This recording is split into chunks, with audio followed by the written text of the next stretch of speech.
Hi. I just have a couple of questions of clarification. So, Sure.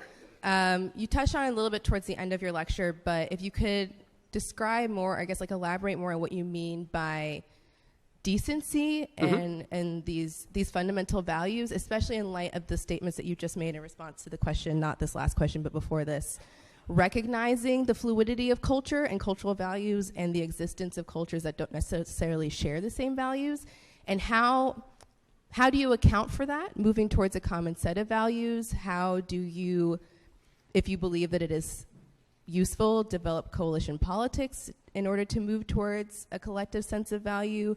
How do you reconcile individual motivation if you believe fundamentally? Yeah, I mean, there's a lot of complexity here, but yes. Yeah, I mean, so but honestly, I mean, these are high-stakes questions. Not to go all religious on you, but leaving aside the religious aspects of the Ten Commandments, I think that would be a pretty good place to start with basic decency.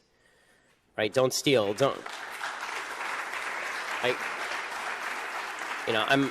I'm a deeply religious person. I'm an Orthodox Jew. I don't think that it's mandated that everybody believe in God, obviously, and I think that, and I understand the arguments for atheism. That said, I think that, basic values that we in Western civilizations, I think that values that have developed later, anti-slavery values, for example, that are a later breaking development from Western civilization, but have roots in Judeo-Christian civilization, those are values that are fundamental values of decency. The ones embodied in the Constitution seem to me to be good values.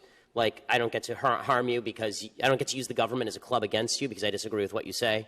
I don't get to use the government as a club against you because I disagree with your religious practice that doesn't infringe on me. I have sort of a John Stuart Mill view of interpersonal decency when it comes to governmental intervention, and that is I get to wave my fist around as much as I want so long as it doesn't hit your face.